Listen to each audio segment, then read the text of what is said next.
Hello, wrestling fans. This is Dustin J. Markowitz coming to you taped, as always, from the gem along the Colorado River, Laughlin, Nevada, bringing you yet another edition of your favorite wrestling show dedicated to the superstars of extreme wrestling entertainment behind enemy lines. Joining me, as always, is my co-host with the most, the Kentucky-born, bred, and I don't know, I'm trying to think of some good nicknames, Johnny, and I got nothing. But ladies and gentlemen, the one and only John North. You had a really nice nickname for me when we used to do this, and I don't remember what it was either, and it kind of hit me as you were saying it, but that was a good enough introduction. But hello, everybody. Hey, you know, I'm a little rusty at this. It's been, what, a year since we've recorded a show? Yeah, it's been probably a year up to the date. I remember it was summer. That's all I remember, but it doesn't feel like summer here in Kentucky tonight, but it is summer the month, I guess. Yeah, well, I was going to say, I wish I could say the same thing out here. It's about my time, 11 o'clock, and it's 90-something degrees outside, so. Yeah, it's a little chilly here in Kentucky, but as I'm going to be in Vegas out that way soon in Nevada, so I'm pretty excited about that. Yeah, it's going to be a lot of fun. We might have to do a TV version of our show when you come out this way. I'm totally down for that. Let's do it. Fantastic. Well, you know, guys, enough of our yammering. As you may or may not know, this is Behind Enemy Lines, the first and only podcast show dedicated to EWE. We've been doing this for quite a while back. Well, I mean, last year we did it for, gosh, what did we do, about 7 episodes, Johnny? Yeah, we did some, we highlighted some handlers as well, which was really fun, and did some results and did some breakdowns of cards. It was a lot of fun. Indeed it was. I really enjoyed it. Of course, if Jay ever got off his butt, he might archive that on the website. Wink, wink, hint, hint. But but no, yeah, it's really been great, and because it's WrestleMania week, WrestleMania 9, and it's a pay-per-view both you and I have been a big part of over the years. We figured this would be a great time to bring back the show and highlight WrestleMania 9. Yeah, absolutely. And Jay, I know he is our biggest fan, so shout out to the owner himself of EWE for getting us to put back on the headsets, if you will, and strap him back up, and decided to do this show again. Absolutely. It's funny. You and I have both had very long careers, John, without getting into too much, but I mean, it's always kind of funny that we find ourselves back in EWE after all this time. You know, I don't know what it is about this Fed, but I guess it's just kind of nostalgic for you and I both, because it came around when I was hitting my stride as an E-Feder, and you were kind of tapering off a bit, but still, you know, you were still in your prime. So, I mean, it was kind of where we both met in the middle of both being actually pretty decent at what we do. Yeah, you know, that's the one thing I always thought was kind of funny was when I joined EWE originally, you know, and I don't want to go into, you know, our stories because we do enough of that in our previous shows, which, by the way, you should check out the previous EWE show for Behind Enemy Lines. But, yeah, I was kind of tapering off my initial run. You know, obviously I made my comeback in 2010 and had a very good run with Dutch. But, and I guess for any listeners that don't know, John, of course, handles EWE Hall of Famer Derek Daniels, amongst many others that have graced EWE, including RVD, and of course my personal favorite, John Jobber. And don't forget the Hurricane, one of my all-time favorite wrestling characters. Period. Very true. I did forget about that. My apologies. Yeah, of course the Hurricane as well. Myself, I handled Dutch Clark, the Blast Jack Michaels, Dustin Jobber, my personal favorite, Dr. Quackerton Jr. The only inanimate object ever to win a title in EWE. It's very true. This is very true. White Knight, and I think I handled Ric Flair, and did I do somebody else at some time? I don't remember. Venom, I think I had for a while. Oh, Will Westbrook. I had Will Westbrook. Yeah, absolutely. Yeah. But yeah, again, you know, it's really been a home for us, and you know, it's just I know there's a lot of people that have come in from like GIW and ECWF, which I don't think is active anymore, is it, John? No, it shut down, and GIW just opened back up for the summer. Actually, they kind of have a really young following there. So when summertime rolls around and they don't have anything to do, they amp it back up, and during when school's in session, they kind of tone it back down. Hmm. It's interesting because you start seeing that generational gap between e-fetters that we've talked about before, but you and I are kind of that. Well, as funny as that sounds, I guess I was of the real old school, even though I started very young, and being that you were kind of my protege, I sort of brought you up in that second boom era. But yeah, it's interesting to see how the styles have changed over the last decade or so. Yeah, and I think honestly we're coming back into another e-fetting boom. I think it would definitely, they're starting to integrate social media now a lot more on Twitter and Facebook. So I think you're going to see a bigger boom of e-fetting come, if it's not already here. I tend to agree with you. I'm noticing, especially over the last few months. I've been following EWE a little bit since Jay kind of rebuilt the site and whatnot before I made my comeback. Well, whatever you want to call it, to do the WrestleMania thing. But it's been really interesting to see that, and I agree with you 100%. We had the initial boom, as I like to, as back, when it was fantasy wrestling, not necessarily e-fetting, and which was, 96, 97. I started in 97, which of course was around the NWO thing and, DX and all that, and that's when the internet started booming. And of course, you were a second level boomer, right around the turn of the century. Yep, absolutely. Right around the 2000s is when I started. I think I was 12 years old when I started RPing. So yeah, I was 11. Yeah. Where does time go, Johnny? For real. I'm now 24 years old. 27, and we're getting old. Yep. Well, I guess that's enough of our yammering, John. I guess we should do what we intended to do to begin with, which is run down the WrestleMania card and from top to bottom. And I'll say, I think there was a lot of really good talent. It was really interesting to see the mix of old talent and new talent that came out for the show. Yeah, I think that's what I was looking forward to the most about this WrestleMania when I heard EWE was even back up, that who would come in new, who would open some eyes, and then you always have the Mikes and the Dustins and all those guys that always, Jay, and it's always interesting to see how they mix up with people, especially from people I know from ECWF and GIW. Sure. We normally would go, well, any traditional show, I suppose, would go from top to bottom or bottom to top on the cards. But you know what? If you don't like the way we do things, you can go listen to the other EWE podcast. Oh, there isn't another EWE podcast, so I guess you're stuck listening to us. Indeed. Was that a little harsh, John? I don't know. No, you're good. No, they need to listen to this. Well, we'll start with the first match that is on the RP board, which is the Divas of Destruction versus Hardcore Stratisfaction. Of course, that's Riku and my former partner, Android 18, taking on Mickie James and Trish Stratus. So, Mike versus Jay and Shad, right? That's terrible. You know that, right? But regardless, yes, I haven't read the role plays for this match, but I assume that it's pretty good. Have you read the role plays for this match? I've glanced at them. I'll be honest, I was a little bit more focused because, as you well know, I kind of work two jobs and have some other stuff going on. Plus, I had to really rethink my thought process on WrestleMania, which I guess we can get into a little bit later. But I just glanced at it, and of course, you really have 4 or possibly 3 RPers in this match that are very talented.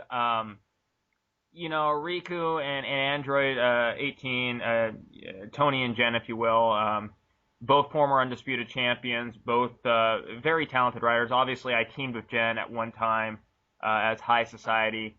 On the other hand, of course, you have Mickie James, which I think Shadiak.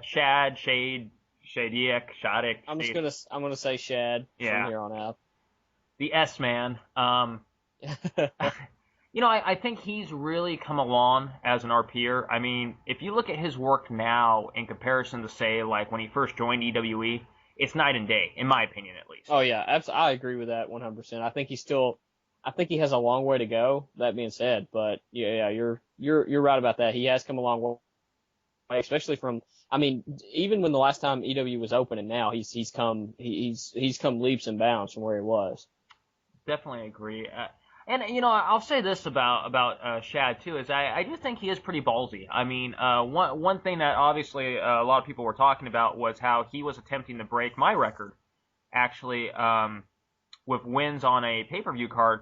The irony is, I mean, I went 5-0 at King of Extreme 2010, which of course was only technically 3 quote-unquote matches I RP'd for. Granted, for King of Extreme, as you well know, you RP against 8 other people. In that case, 2010 it was 9 other people, if I'm not mistaken. We had 9 in the finale there, but it's tough, and I personally, I mean, I hope he does well. I wish him the best, but I mean, it's potential that if you go 0-6 trying to do that, you could really damage yourself, not only the character, but your own self-confidence.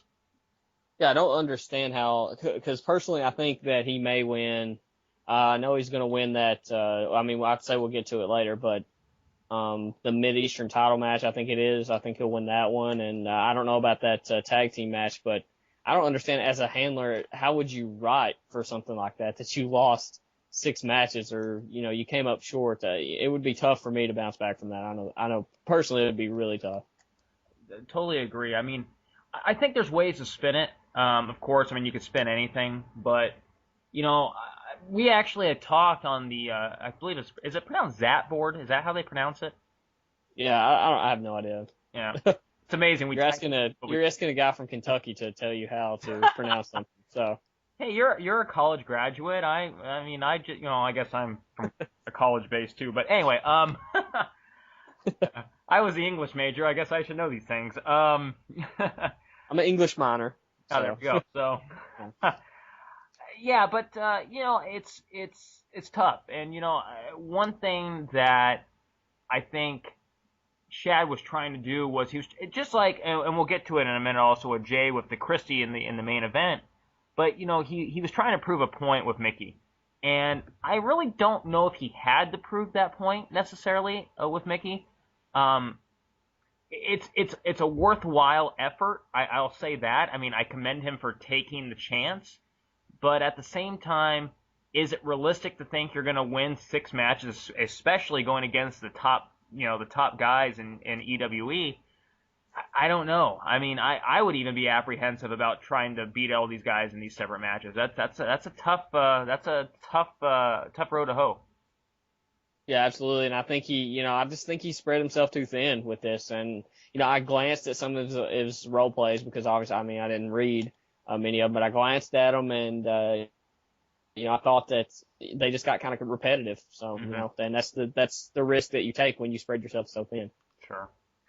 Of course, we haven't hardly talked about his partner, but we just mentioned Jay. Of course, was Trish Stratus. Trish, he always does very well with Trish. I had the little angle of her not too long ago with actually where he was role playing against himself, Christie. And always interesting. Yeah. So again, I haven't really read too in depth there, but if I had to make a prediction based just on my thought process, I would probably give it to the Divas of Destruction. That'd be my prediction. Yeah, absolutely. I would be with you there just because I think the other two are just spread kind of thin, and I know Jay has finally got a solid showing for WrestleMania, which he hasn't had in some time, so he's got some confidence rolling. But yeah, I mean, I haven't read role plays either, but I would give it to DOD as well. Absolutely. Moving on, of course, we had touched base on was the Mid-Eastern Championship, Mickie James versus Leo Cat.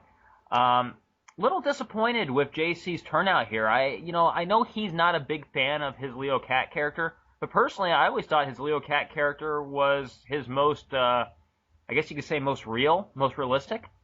That's the reason I like Leo Cat so much is because he's realistic, because everybody knows my beef with JC's characters, and I've let JC know about that personally and everybody else. But regardless, I know JC also lost internet as well, so that's part of the reason why we didn't get to see him show up to full strength. Well, kudos to Mickie. It looks like she will. I know. I say she. Sorry, Shad. he as Mickey James. Which coincidentally, I guess that is one thing that, being as I've never role played as a woman, I that's kind of one of those things that it's weird to think of that, to say he or she based on the handler versus the character. You know what I'm saying? Yeah, absolutely. It'd be something I couldn't get used to. That's why I prefer not to handle female characters. Yeah. Well, I mean, I've handled plenty of females in my life, but this is probably not the show to. That's a different podcast for a different time. Anyway, moving on. But yeah, back to JC real quick. Now, I will say, and we will get to it again here shortly, the Undisputed title match, he did do a Sonic RP, which I actually was very surprised at, and it was after I read some of the reviews on the Zap board, about his RP, that I really sat down and read it, and he took it to a different level. I actually was very surprised. I don't know if you had a chance to read it, but it was actually done quite well. So. Well, actually, on the board, I actually told JC. I said, JC, I still hate you, but that was a very well done RP. So if I'm man enough to admit that, then it was a good RP. Yeah. So it's like I said, I think JC has the talent. It's just and we've talked about this before on previous shows, but I just think there's a line between RPing for the sake of telling your own story and RPing for the sake of winning matches. That's just my opinion. I agree. So, and obviously the best ones are the ones that can do both. So, but yeah, that's that. Moving on, we of course next would have the Ladies' Choice ladder match. That was Raven versus Holly Winder versus Mickey James versus Alexis Terry versus Eva de la Cruz versus Layla. And tell you what, a lot of RPing talent in this one, buddy. Yeah, I didn't get to read much of this one at all, but I know the handlers involved. I know very, very sad we had to see Chase, who plays Alexis Terry, depart from the Fed. A very, very great talent, but he would have been my pick to win had he showed up. But GIW opened back up, and you can't blame him for wanting to go home. Yeah, I've seen Chase's work in the past. I mean, I can't say that I think Chase is like one of the greatest RPers I've ever seen, but obviously he's got enough talent that he's been successful. You know what I mean? So, yeah. I won't take that away from him. Obviously, it's a little disappointing to see someone sign up for a WrestleMania match and then not follow through. But, yep. It is what it is. Based on, again, I only really briefly touched on this. Now, I believe, I think it's Ava, maybe it's Eva, I'm not sure. I do believe that is John, correct? Yes. Yeah. It is. Holly Winder, of course, is Mike and Mickey James, obviously, being Shad. Again, without really reading too much into it, I would probably, just for the sake of it, that's a tough one. I think it's a toss-up between John and Mike, frankly. Yeah, I was about to say the same thing. I think if I'm going with just strictly handlers, I think I'm going to go, I would probably go with Holly off the top of my head, and then not far behind would be John, because he puts so much effort into each character that he role plays with that it's impressive. Very much so. The only drawback is, though, I think that at times his characters tend to blend. Not that, I mean, I don't say that as like, I feel like I'm reading the same person over and over again, but I think you can kind of see where at times he loses the voice between characters when he's got like 20 RPs to write. Yeah, absolutely. Yeah, that's the problem you face. We talked about that actually with Shad last year, and I think Shad's come a long way with that as well. Yeah. But yeah, that's, John's been doing this a long time, as we all know, and, as he's told us many times in the chat room. I think 36. I think he's been role playing 36 years. 13 years role playing. he started out using George Hackenschmidt, and he evolved to Vern Gagne over time. Oh man. That Shakespeare was a tough handler to beat back in his prime. Man. Of course, I'm not too far behind him, so, my first character, of course, was Nick Bockwinkel. And, I remember my epic battles with Gorgeous George and Bruno Sammartino. So, but No, I mean, and like I said, we'll talk a little bit more about John too. And I think John got into a situation with WrestleMania. I don't know if he may say differently, but the truth is, I don't think he really expected to have as much RPing to do. I don't know if that makes sense or not, but he qualified and got into these matches. So obviously you're not going to not role play. So I mean, again, kudos for that. Especially when I don't know if the ladies' choice match, but I know Money in the Bank was maxed out from every handler. So that's none of these matches are a given. None of them are a given. No, and like I said, I think if I'm going to pick his strongest match, if I had to guess, just based on the little bit I did read from that match at least, that's probably it for John. So I think Eva, whatever. Say Eva. Eva. I'm going to say Eva. Okay. Again, I think that's probably his strongest character outside of John Steele. I do like his John Steele character. Yeah, I'm with you. I was about to say that. I think his John Steele showing in Undisputed match was probably probably biggest surprise of WrestleMania for me. Yeah. We'll get into that in a second. We'll get into it. But yeah, I mean that's pretty much that. Moving up the list, the next match, the EWE Divas Championship, which was Mallory Costas, our good friend Ailey, taking on Jay as Abby Addiction. Obviously a no-show from Ailey. I know she had moved. I talked to her fairly frequently, and I don't know if she just forgot the deadline or if she just wasn't able to get down there. Yeah, absolutely. But that being said, I know Jay's Abby is probably my favorite character of his to read because I think he really gets her more. I know that may not make a whole lot of sense because he's been handling a lot of other characters a lot longer, but I think he gets the character of Abby more than any other character, if that makes sense. And that's why he's so good with Abby, and that's why I like reading his Abby Addiction role plays. I agree. I think back to the match that you and I both really enjoyed last year, which was Abby Addiction versus the Phoenix, which was Luke's character. Yeah. Awesome. That was probably one of the best matches of the year, in my opinion, RP-wise. Yeah, absolutely. I agree with you, and I think that someone had jokingly said this, but it's true. Abby is the Dutch Clark of the women's division, plain and simple. Yeah. And I'm not saying that as I'm just saying because of her streak and everything. That's that's the equivalent. Yep. So absolutely.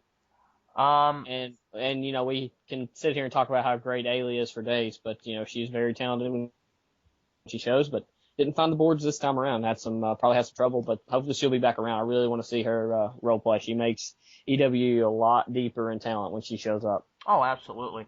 Plus she's cute, so I mean that's always a bonus. So wait, is that again another podcast? I get confused sometimes. But... Yeah, we'll save that for our Skype calls with Ailey. Oh boy. Okay, moving up the list.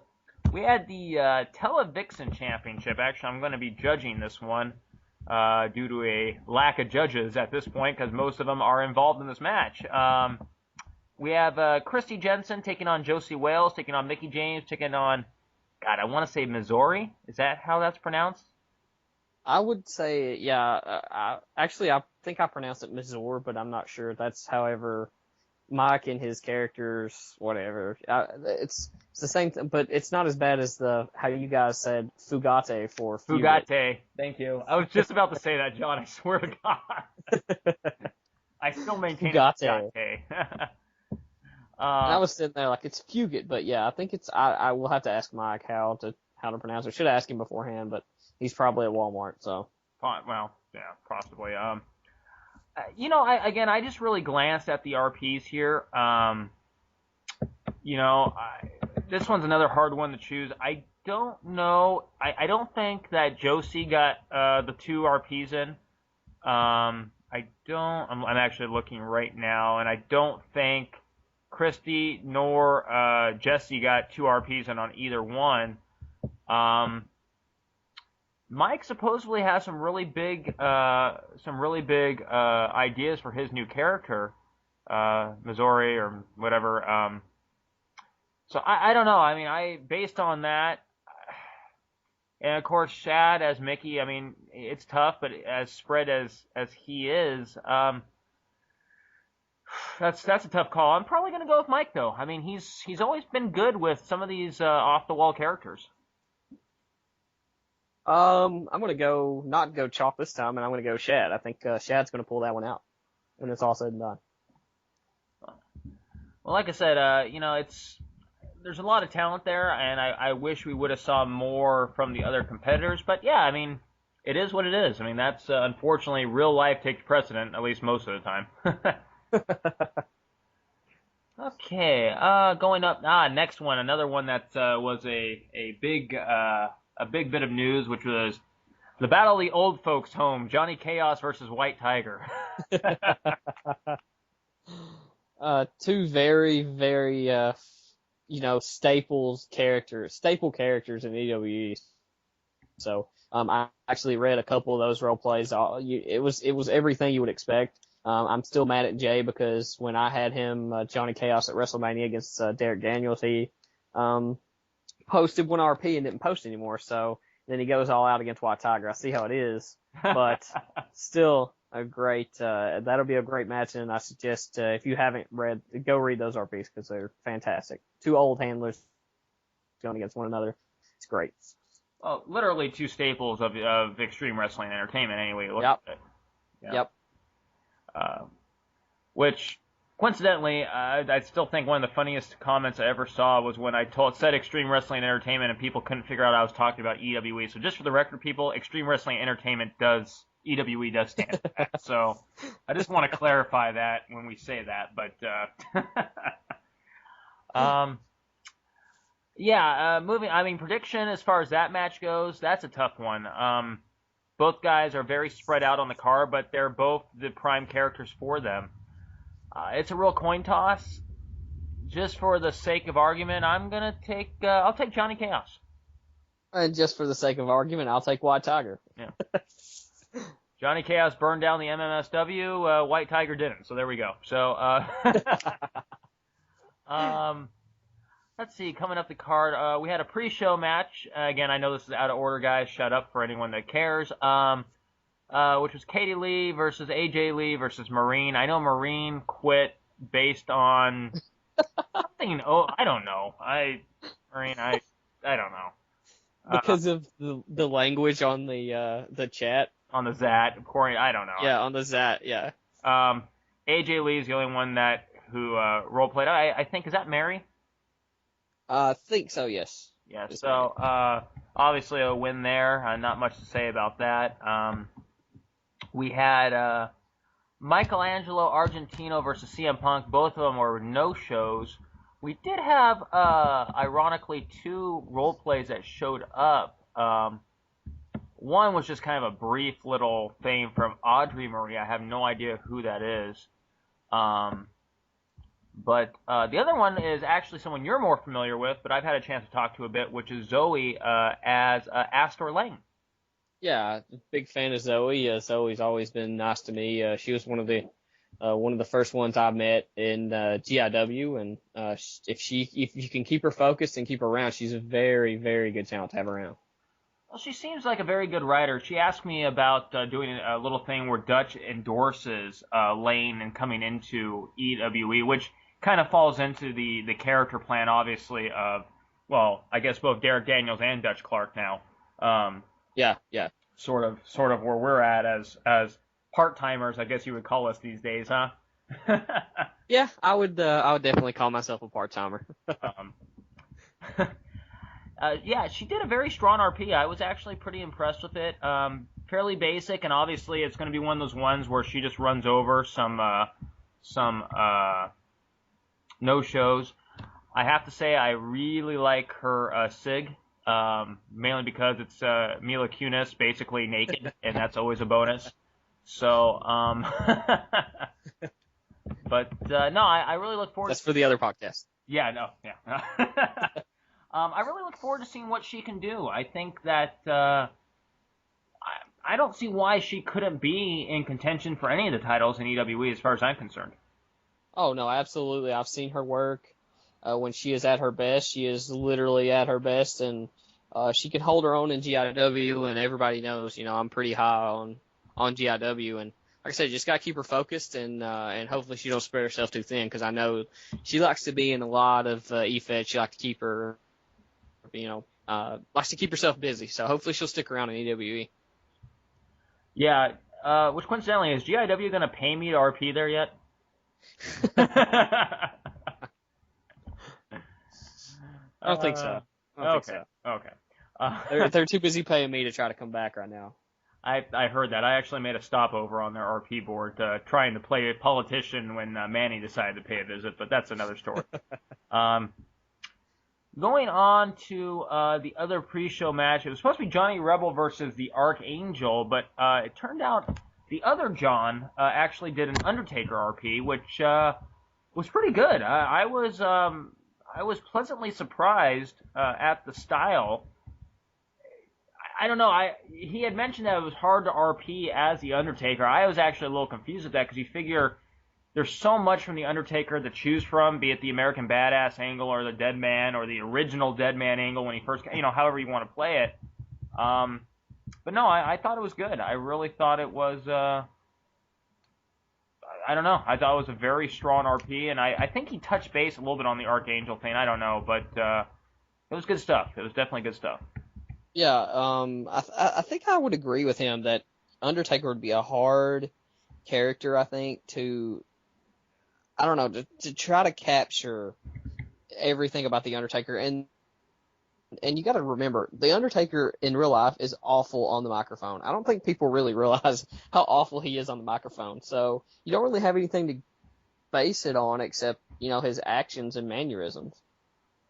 Yeah, I mean, I would agree with that to an extent. Real quick, the only thing I did want to mention that I did not like about his RP was that he was talking about being 21-0 at WrestleMania, which goes back to something we discussed before.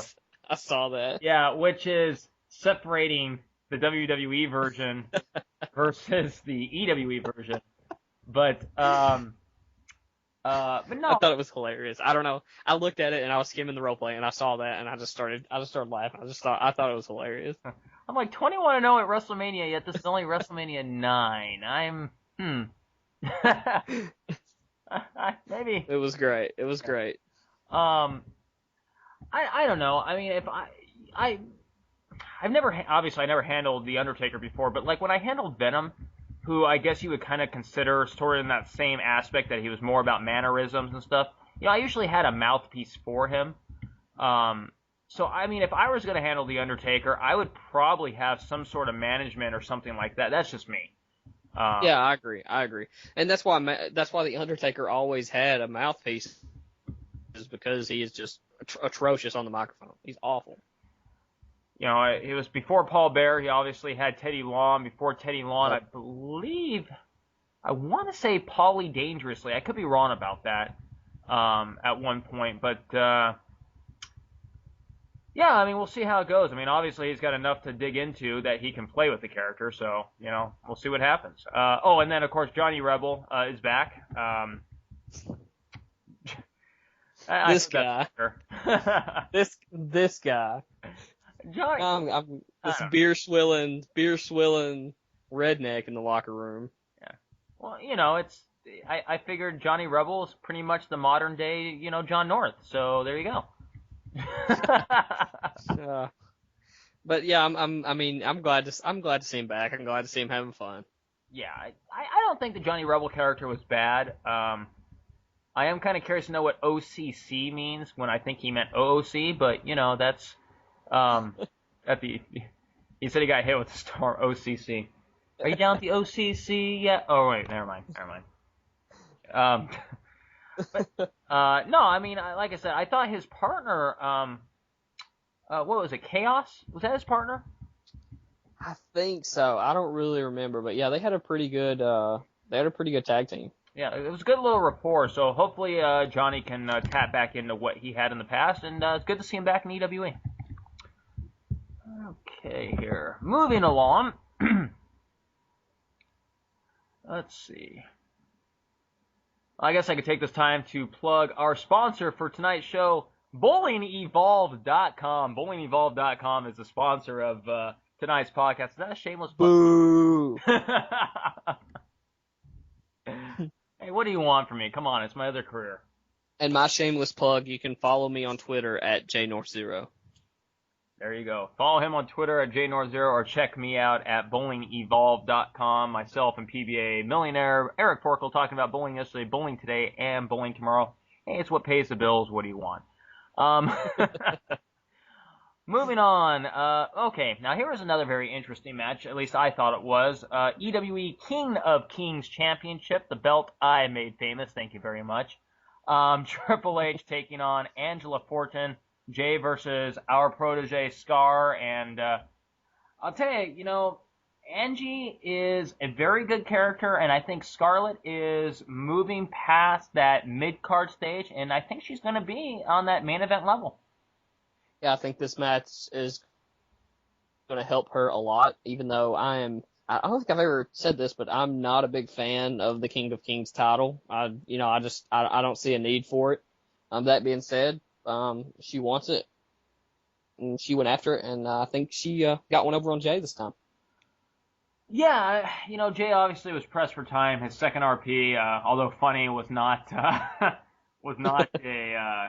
quality RP. His first one was very good. She obviously played into the angle we started to set up, which again we'll get to that here in a little bit. I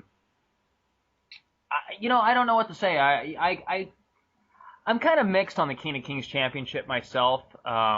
Obviously, as a King of Extreme winner, it's nice to have something more. Because, once you win, like a Soul Survivor or a King of Extreme, that's pretty much it. There's no... Well, I understand the reasoning behind it, but I think it would be cooler if, maybe instead of the King of Kings, every year you may have it's kind of like this, but you have maybe a King of Kings tournament of King of Kings champions or something like that. You know what I mean? Oh, yeah. Well, yeah, I can see that too. And, each their own. Obviously, I'm a huge fan of the television title, which we no longer have. Yeah, I am too. I love the television title. People are of the belief that it's a low grade title, but I think it's tough. I held it for 8 weeks, and you have to defend it every single week. It's it's just the way it is. So, but yeah, obviously, I believe Angie pulled this one off, and again, Jen, her real name Jen with 2 N's, to clarify that, Scarlett, she's under our wing. I think that eventually, I wouldn't be surprised to see her making a run for the undisputed title, Johnny. Yeah, hope so. I really hope so, because she's kind of. I'm glad to see somebody finally take the Robin mantle, if you will, because I've had it for so long. So I want somebody to step up and do well.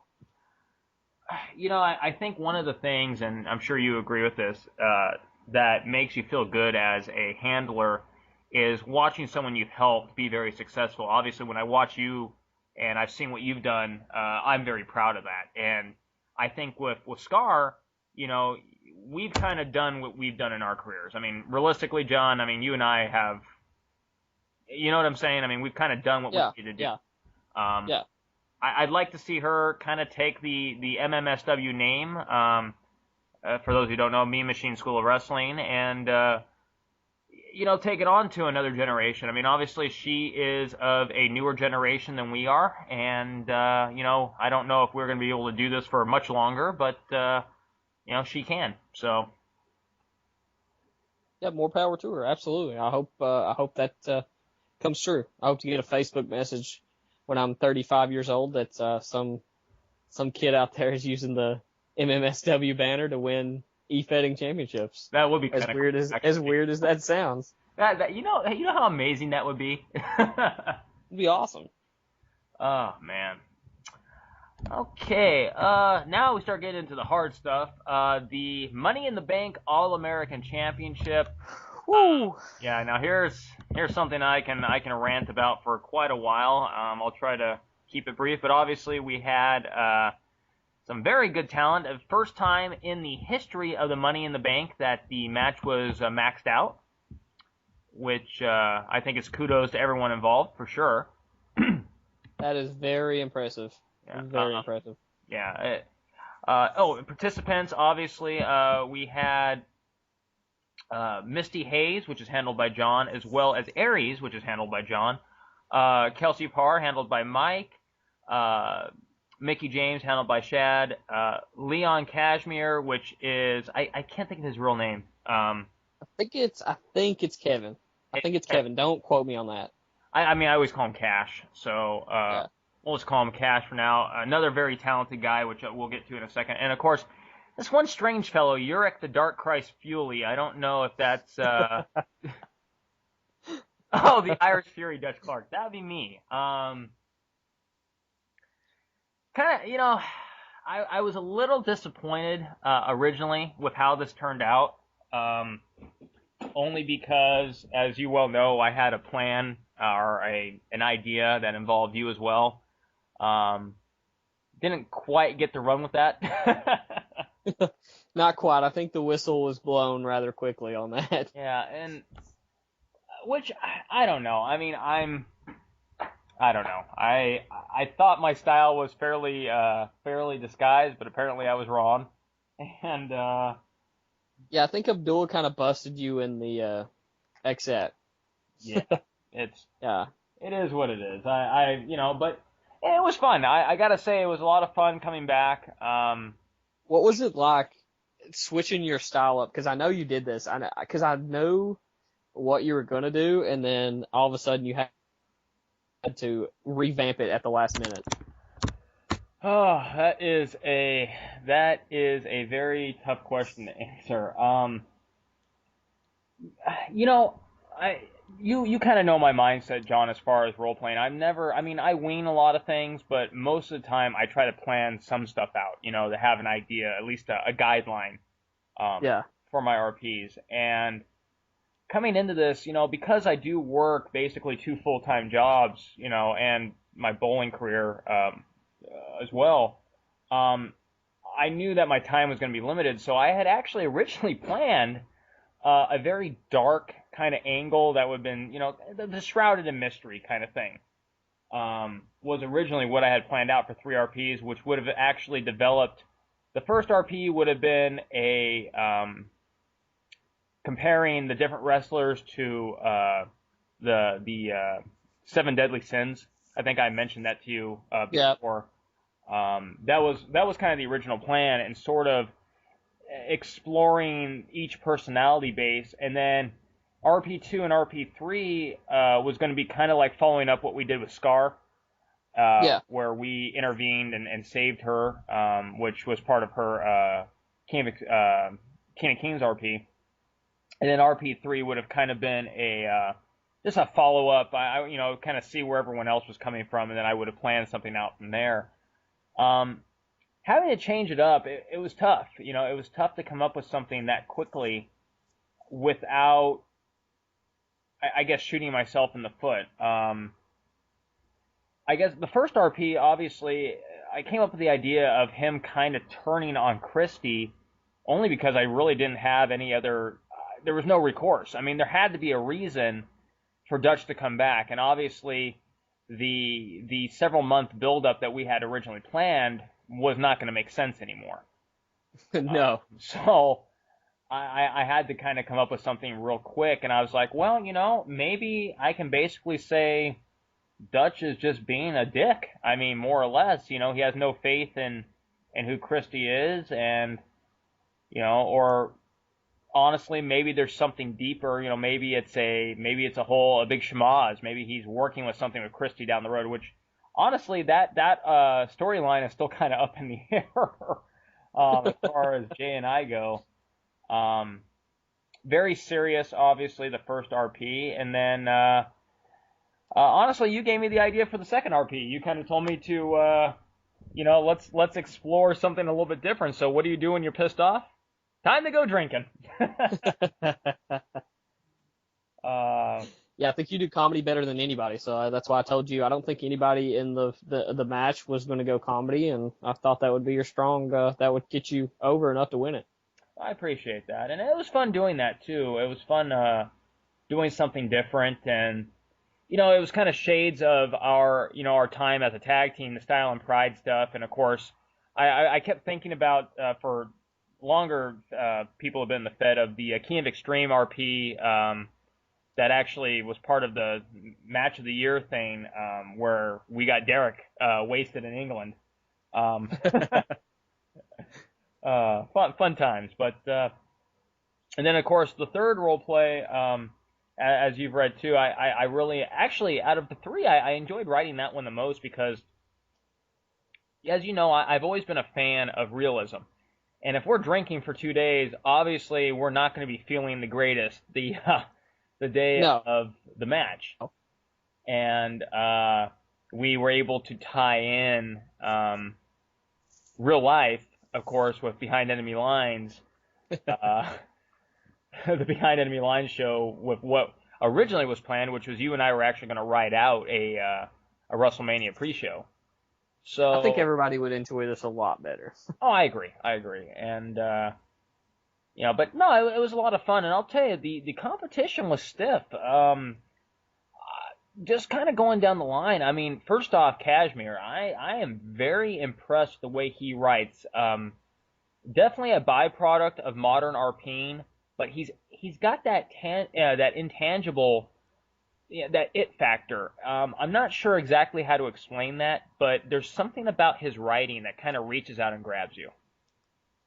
I told you this, and I think he writes like a poet. I mean, it's just his words flow very smooth, and like you said, it's kind of a modern thing because he's been in ECWF, he's been in GIW, but he also has that old school feel to him. I think that's what reaches out to you. I think he has that old school vibe to him, where his role plays don't get away from the promos themselves. His role plays are promos essentially. Yeah. His tone is very even. There's very much that hunger to his role plays. He reminds me. I'm trying to think of his name. Gosh, it's escaping me right now. But he used to be. He was actually in HCW with us back in the day. Future Shock? No. I don't know. No. Well, I miss him actually. That's a name from the past. No. I think he held the Minuteman title before I did. You're talking HCW. Yes. Like a wrestle. Well, Yeah. Funny story is there was a Kashmir in that Fed. Was it really? I don't know if it's the same guy, but I was just I was thinking about that the other day, that there was a Kashmir in that Fed because I actually feuded with it for the Minuteman title. Of course, granted, that was what, 7 years ago, Johnny? Yeah, something like that. 8 years ago. 8 years ago. Yeah. So I don't know if he's been RPing that long. I don't either. Regardless, though, yeah, that's the name kind of rung a bell to me the other night, and I looked through some of the histories that I had on my Word documents, and sure enough, I had a Kashmir. I didn't have his first name on there, but I had his last name on there that I won it wasn't the Minuteman title, it was the King of Pain title, actually. Oh, yeah. Maybe it was Daddy Kashmir. Maybe. But no, anyway, yeah, but you're right. He does have that old school mentality about him, which I think really does appeal to me. And it's, people misconstrue what I say. When I say new style versus old style, I'm not saying that the old style is necessarily better than the new style, nor is the new style necessarily better than the old style. I just think that the old style, to me at least, was more match talk based, was a lot more directed towards the match. Whereas it's more about the wrestling. It's more about the wrestling than the character, or it's about the character, but you know what I mean. It's like you said, it's more, everything is about the match. Everything is about the wrestling. Yeah, it's not necessarily. I don't know. I mean, the new style to me, and this is what I think kind of turns me off about some of these guys that want to write like 7,000 words, and it's basically just an ode to themselves. For their own development, and I very much stress that if you're in a match, you're not role-playing against yourself, you're role-playing against, whoever your opponents are. Yeah. So, that's my only complaint about modern RP, and that's why I think a guy like Kashmir in this case is able to kind of blend both styles, which I think is the strongest. If you're able to tell a story and still paint your character and make your audience hear what you're saying, then you got it all. Yep. So. Yeah, him and you are definitely two, in my opinion, the two favorites to win this match. Well, thank you. I appreciate that. But I'll send that like I money. said, a lot of good talent still in this though that we haven't even mentioned. Oh yeah, I mean, going down the line now. Let's take a look here. We had Kelsey Parr, of course, which is Mike, and I think actually I read all of Kelsey's stuff, and he went a very interesting route with this character, and I think Kelsey has really evolved. And I sort of touched base on it in one of my role plays. She's really evolved from how he developed the character originally to how she is now. Kind of that meek, antisocial is not the right word, but socially awkward character to, I don't know, it's hard to explain, but it's different. And Mike has done very well with her. Yeah, and I think Mike, regardless of his talent, he plays the underdog role phenomenally. He is very good at playing that role. Oh, absolutely. And with Kelsey, you really felt, because I read some of that too, you really felt the underdog role come to life, and it's hard to do that when you're always the favorite like Mike is, but he plays it very well. Well, the thing with Mike, and I know we've talked about this a bit, and we've said it to Mike too. I think he's very talented, but I think he kind of saws himself off at times, and I just there's stuff missing from his RPs. I don't know what it is exactly. I agree. Yeah, I know where you're coming from, and I can't exactly explain it too. But I think part of it is he don't completely find his characters. He may have an idea for a character, but he can't dig deep. Like I talked about Jay, he feels Abby. I don't think Mike gets that kind of relationship with his characters, but when he does, then that's when he succeeds with the character. Like Brooke, I don't think he ever felt Brooke. No. I don't think he ever felt how it was to be Brooke, or how it was to write for her. And that's why she was always atrocious. I hated reading his Brooke RPs. Of course. But his Kelsey Parr RPs were, they're pretty good. Now, ironically though, he did get Brooke in the Hall of Fame. That's the part that's kind of interesting. But true. Then again, the talent around that time, I mean, I don't know. It's a byproduct thing, I think, and I agree. I don't think Brooke was his strongest character. I actually think Kelsey's stronger than Brooke. I actually think his Midnight and Sunshine were stronger than Brooke. Well, those are definitely my two favorite characters that Mike has besides White Tiger. Sunshine yeah. And then of course White Tiger. I mean, we've talked about this too. White Tiger's always kind of been a hit or miss for me. I mean, but I maintain that one of my all-time favorite RPs from him was the Mirrors RP. Plain and simple. Yeah. Yep. That was the only time in my whole entire career that I looked at a role play and I said, I'm not going to win this match. Just based on one role play. I said, I'm not going to win this match. And that was one of them. And that was the only time.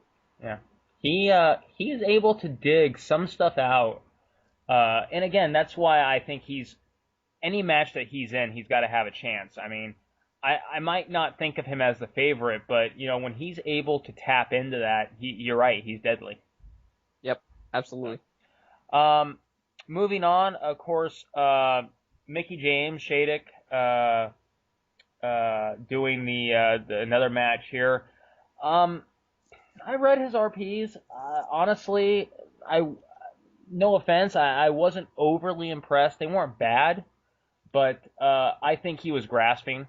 At this point, yeah, he's got to stay away he's got to stay away from the trash talk. And I know that's weird to say, but you've got to come up with other ways to incorporate your opponents in the match, because his trash talk was just so every time it was just the same thing.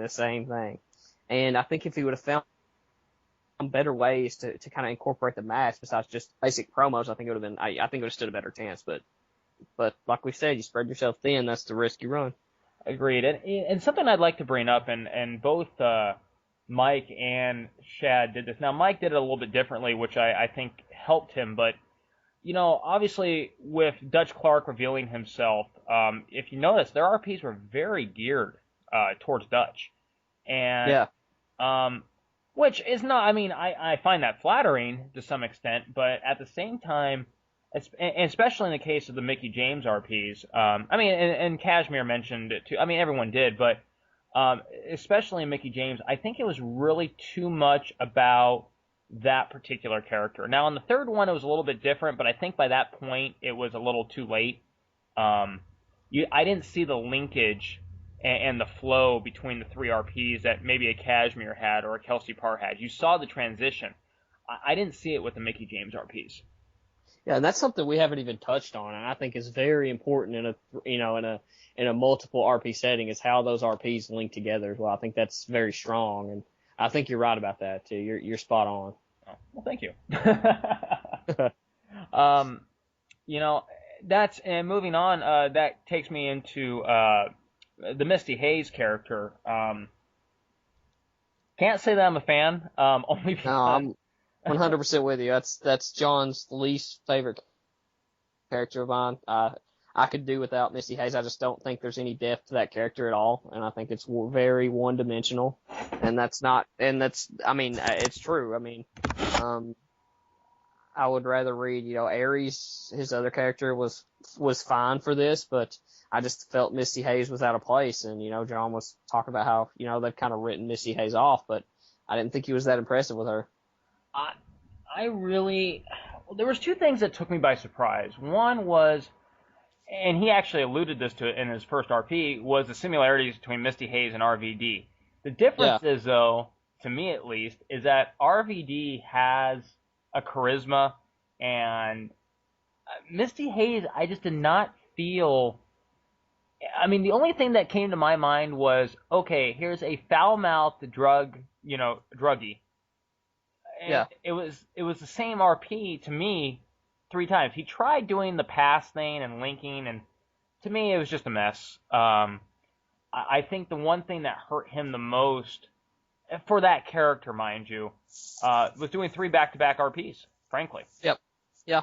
And I know he doesn't like, and I respect him for not, playing off other people's role plays, that's a very modern thing now that role players do, because, when you and I were coming up, you could, that was a given that whatever your opponent said, it's just, it's wrestling, you're rebuttaling what your opponent said. It's a very modern thing now that, you're not supposed to use your opponent's RPs. It's looked down on now. It's frowned upon.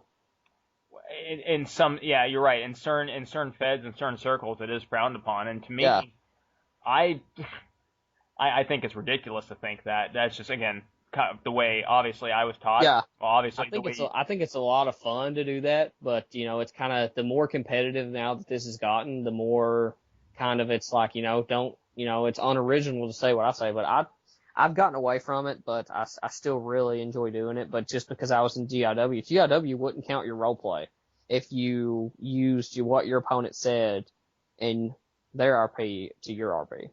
And see, that's something to me, again, and this comes back to a philosophy, how I learned, how I was taught was, again, the idea is to be matching against your opponent, not against yourself.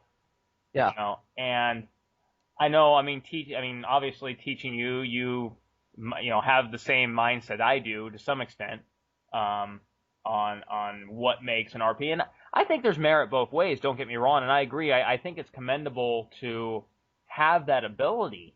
But again, especially when you're role-playing over a week's time or a week and a half time and you're in a multiple RP setting like this, I don't think it helps you to role-play against yourself. Yep, I agree. And I think that's one thing John does, even though he doesn't RP against other people, I think he doesn't really RP against himself. I think he finds creative ways to still use that trash talk. But, I'm not a big fan of the Misty Hayes character. And please, I'm not knocking him necessarily in that aspect. I'm not trying to do that. In fact, I would almost go as far to say, in a one-on-one setting, it's a totally different story, obviously. Yeah. But again, based on the limitations that you have during these matches, 3,000 words, you have 3 RPs. It's designed to work off your characters. That's the whole point. Yeah. Or off the other characters. Now, the irony of that statement is, I found the Ares character a lot more interesting. I'm with you. Yeah, absolutely. Ares, to me, it felt like Ares belonged in this match and was right up there with Kashmir and, the hunger and wanting to be the best. And the only thing that turns me off is it's a little CM Punkish for me. Yeah. But, John even admits, hey, it's pretty much a knockoff of the CM Punk character, which that's the only thing that really turns me off about that character. But other than that, I think it's great. I mean, I thought it was great. I thought he fit in perfectly with the cast of characters. But you're right. It was night and day between reading Ares RP and a Misty Hayes RP.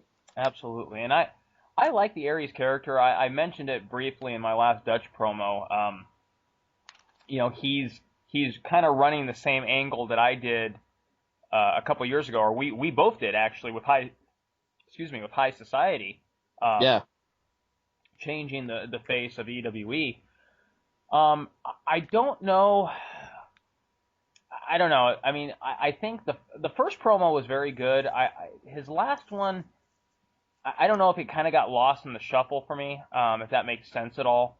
But all in all, I mean, I think that's probably, other than his John Steele, in my opinion, his strongest character. And personally, I mean, I see no reason why Ares can't be competing for the All-American title or whatever he really wants if he's able to dedicate himself.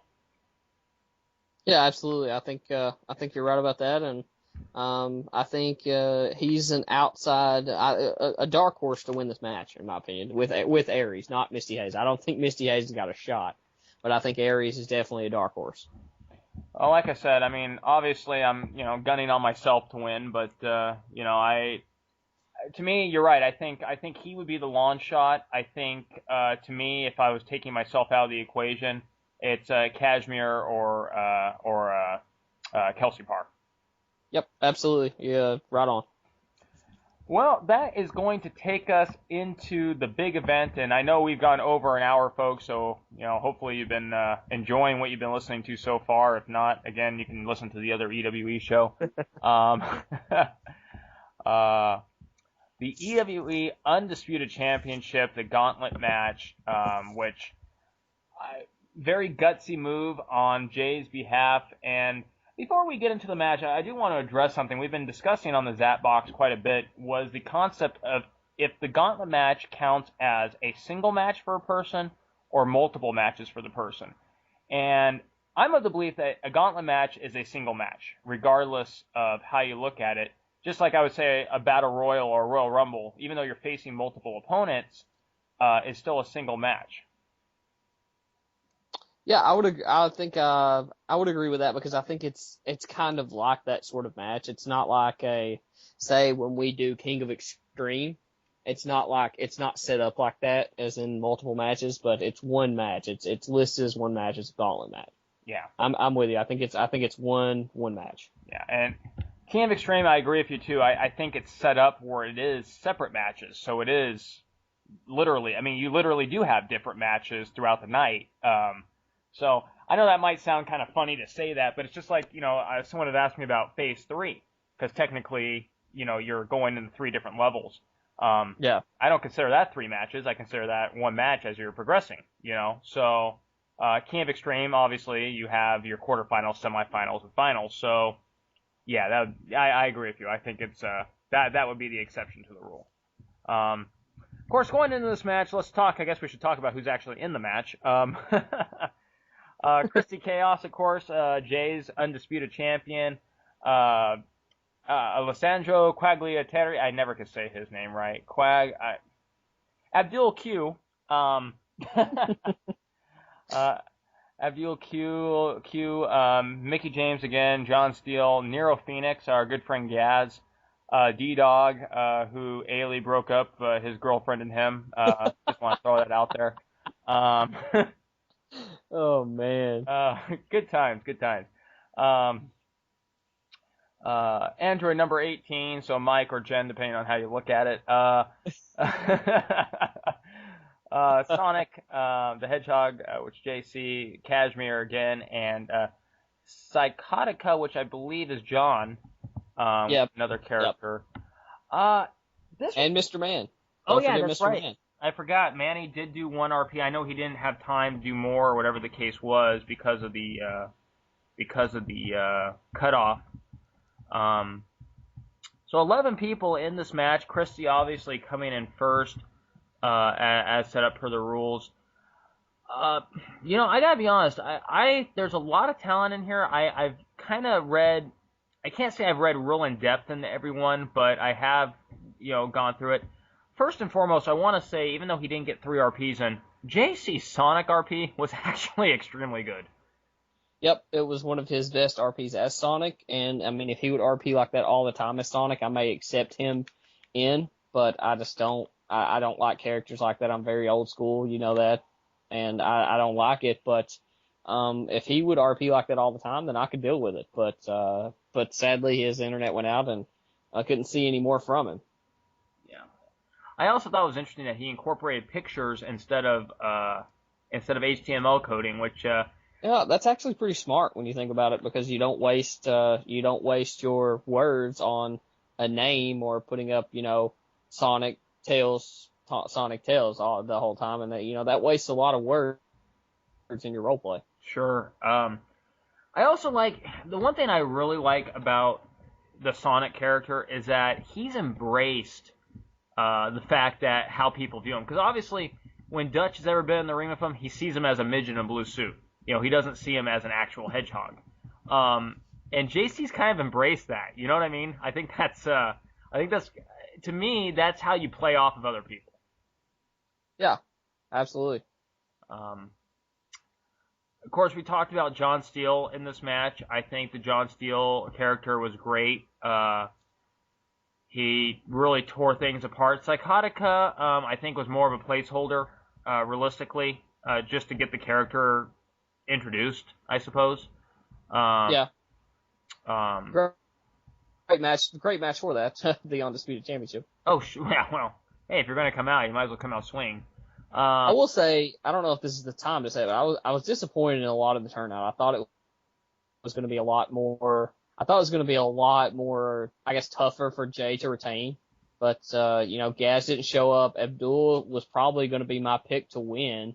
Had he just posted one small RP. And I don't know if, I mean, the roleplay deadline has been on a Friday, since EW came back.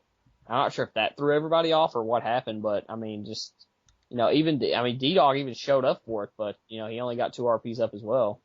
Yeah, I'm not complaining about the deadline. I mean, it was obvious, it was stated. So, I mean, you can't really use that as an excuse. Yeah.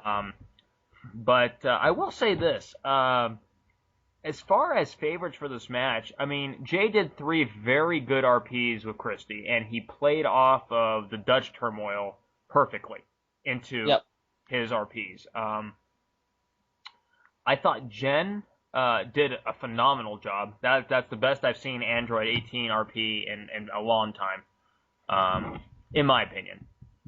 You can definitely tell he or she, depending on who you ask, if it's, it really did, like you said, it's the Android 18 of old, if you will. It's very, I haven't seen Jen RP that well in ages, and that was a phenomenal job by her. Yeah, I mean, when I tagged with her, I mean, I'm not saying she ever let me down or anything like that, but it was very much she RP'd what she had to do to win. It was never, I don't know, I'm trying to think of how to explain that, and I really can't. But this was different. This was a very hungry Jen, and it makes me wonder if she does win, if this is going to be something permanent. John Steele is another one I was very impressed with. I actually really liked that he did his research, and I don't know if you saw it, but the promo where he talked about all the previous WrestleManias. Yeah, it was. I know Jay had given him some links of some history of EWE, and you got to appreciate that he had the time and effort to go back and do his homework. Now, a lot of young guys, well, dare I say young, but a lot of new guys will say, come in and do that and make the effort, make the time to do that. Oh, it makes for a better RP, and then you could actually smash your opponent a lot easier knowing what their actual history is. Yeah. Shad is Mickey. Actually, his Mickey stuff in this match, although it got a little repetitive again over, his 6 matches, wasn't bad. I would probably call him the dark horse of this match. But definitely not the favorite. But, I was impressed. He did his showing. D-Dog's 2 RPs. His first one was actually phenomenal. Unfortunately, hard to win a 3 RP match with only 1 RP. or 2 RPs. Manny... sorry. I do have a question, though, since, EWE is going on based on... I assume, it's a given answer, but since they're going on percentages of votes, or it's not voting like I vote for White Tiger or I vote for Johnny Chaos, it's percentage-wise, like it's out of 10. Am I correct about that? I'm not sure exactly how to... I don't know... So, what I'm trying to ask, if say D-Dog only does 2 RPs, and say he averages a 10 or a 9 for both of them, and would he get a 0 for the third one? Yes. Yeah. Oh, okay. Yeah, okay. So in other words, if he got a 9, or let's say he get an 8, a 9, and he doesn't RP the last one, he'd get a 0, so he would average, 4.5 as opposed to... Oh, I see. Yeah. I see. Which, realistically, too, I think that's fair. Unless... I'm not saying 2 RPs can't beat 3 RPs, but, when you're going against a guy like Jay or John or anyone... that's a tough endeavor. So yeah, I agree with that. I was just wondering, that was just a random question. We can continue talking about whatever we were talking about now. Yeah. I was just gonna mention Manny. I thought his RP was really good. Manny, I know. I think, and I've said this. I don't know if I've said this. I know I've said this publicly. He plays a babyface in e-fetting that is phenomenal. It is phenomenal how well he plays that role. And for him to be such a a-hole that he is a phenomenal babyface because he's just such a big fan of wrestling. And it comes through in his role play. I take notes from him because it's very hard to play a babyface in e-fetting. It's very hard to play a true babyface in e-fetting. You know what's ironic about that statement, Johnny? What? I always see Mr. Man as a heel, and let me explain why. Because, and we've talked about this before, because a pure babyface, which he is really a very good heel. Is a very good heel, exactly. So I see, which a lot of people think, what the hell are you talking about, Dustin? I'm like, really think about it. Look at your pure baby faces over the last 10 years, 20 years. They're the biggest heels. They're the most hated. They're the most hated. Kurt Angle, prime example of that. When he first joined WWF, he was as babyface as they came. Yeah. And he was the biggest heel that they had. Regardless, Manny does what he does phenomenally well. So, yeah. And he said, he just told me that he wasn't motivated to do 2 more RPs. So. Yeah, well, if you feel it, you feel it. If you don't, you don't. That's like myself personally. A couple people are asking me, oh, so you back full time? I'm telling you right now, this is not DC UDF 2012 anymore. There's no way that I'm RPing on every single chaos between now and the rest of the year. It's just not happening.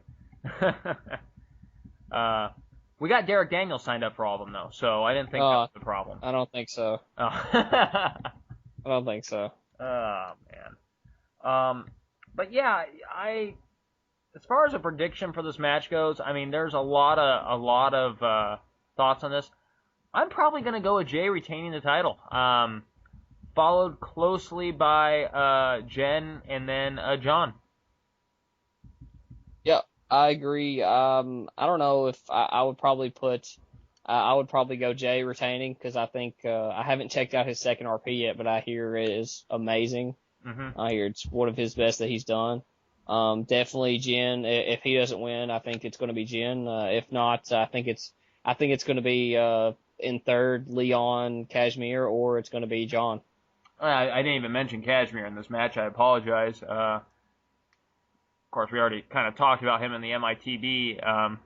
He sort of told me before too that the Undisputed was not necessarily his focus, but I think his Undisputed title RPs were more purely for development, and I think he knew that going in, and I think he just found kind of a stage to kind of develop his character, and I think he just ran with it without, I mean, I think that doesn't mean he's not in the running to win this match, because I thought he showed up very well, but I think that's what he used the platform for. Yeah, well, I would agree. And that's going to take us to the end of the show here. I'll tell you, John, I'm very interested to see how everything plays out, how our predictions play out, and what's going to happen with EWE over the next few months. You and I included. As our friends, or some may know, we're planning on sticking around a little bit, and who knows? Who knows if you might see a Style and Pride reunion down the road. You may, and I really think that I assume that with the way Jay is doing things now, and I think he's realized how fun EW can be when he's really on his game. Because when he's on, there's not many Fed owners better than Jay, and I've told Jay that, and I think he's realized that, and I think the more he maintenances the site, the more he keeps things going. I think EW can have some longevity, and if so, me and you definitely should do a live show when I come out to Vegas this summer. Oh, that'd be a lot of fun. I would. Oh, and I do want to make a plug. War Games, baby, November. We excited for that. Oh, we have been petitioning for that since 2010. Along with Rick Cage going in the Hall of Fame, which that's got to be. Is he the one Hall of Fame entrant this year? Just Rick Cage? Well, he went in last year, actually. Oh, did he? Yeah, he's in the same class as Dutch Clark, Abdul Q, and Christy Chaos. Oh man, I missed it. Yeah. Well, we got to find somebody else now. Yeah. Well. Diesel Hall of Fame. Diesel. Honestly, I'm petitioning. I think the next entrant into the Hall of Fame, I think it's going to be a stable. Oh man. Oh yeah. And who I'm just going to say. Who you gonna say? Yeah. Say High Society? No. Who's the only stable that deserves to go in the Hall of Fame together? In the EWE or in EWE? I'm blanking right now. I'm completely blanking. I'll give you a hint. You were part of it. That's why I said High Society. Is it Style and Pride? I'll give you another hint. Pour some sugar on me. I'm hot, sticky, sweet.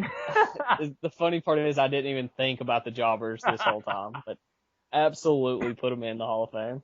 If you think about it for a second, realistically, the Jobber Squad, I mean, as a whole, they've had a lot of success in EWE history. They have. You're right. You're exactly right. I mean, it's one of those things. I think I don't know how else to explain it. It's a lot of fun to play with. I mean, I'm still banking on one day Dr. Quackerton Jr. getting into the Hall of Fame, frankly. Oh boy, I think this is a good time to end the show. Oh, what? You don't see a DKJ? I do. I do not. Come back. I would like to see the White Knight come back though. Wow, it's funny. Mike was just talking about that on the Zat the other day. I like saying that word, by the way, Zat. Zat. I say Exat. Yeah, well, however it's pronounced. To each his own. Yeah. But he was saying that is the character he hated the most with White Tiger. Hey, he went on. Kind of like me with Officer Ken Tyson. Shock the world! Oh my God, I guess this has turned into a tribute to our favorite superstars of the past. I use that term very loosely. Because yours is Dean Winchester, right? Oh, God, I hate DK. It took me 3 matches to beat him. How did that even? I lost a title to the guy. I couldn't win. It was. It's not in the stars. No. It's not in the stars. finally, the one match that I did win, I beat him to death with a steel chair after the match because I was so pissed off. But Oh man. Anyway, well, ladies and gentlemen, thank you very much for listening to us. We've had a great time. I hope you guys have enjoyed it. I mean, obviously, this is kind of a labor of love. John and I just, shooting the BS here, and Definitely something to pass the time while WrestleMania results go up, because it's going to take a while to judge all that and get it up. So this is a way to pull off some steam and, listen to this a couple times while you're judging or while you're riding your match, and you'll have it done. Wait, while you're judging, Dutch Clark, MITB. Dutch Clark, MITB. Does it not work that way? Dutch Clark, MITB. Dutch Clark, MITB. It's. I don't think it does. What's that word? Subliminal messaging. That's what it is. Dutch Clark, MITB. Dutch Clark, MITB. No, but I mean, it's a lot of fun. And of course, we welcome any and all comments, feedback. I mean, if you guys want to write to us, you know where to find us. I am on Skype, DustinMarkowitz@gmail.com, or you'll see us in the chat rooms or whatever the case is. You can follow John on Twitter. You could actually find me on Facebook as well, Dustin Markowitz, or of course you can find me at bowlingevolved.com. And yeah, I mean, good stuff for sure. Yeah, hopefully, usually we do not go this long, but it's WrestleMania, and I think it's a special occasion, and I know Jay will listen to every second of this, so yeah, I think I definitely think it's worth it. Absolutely. Well, folks, thank you very much for listening. I've been Dustin J. Markowitz, along with my co-host John North. Good fight, good night. Wait, that's the line from Celebrity Deathmatch, isn't it? You always say it though, so just go ahead. Go ahead. Okay. Good fight, good night. We'll see you next time.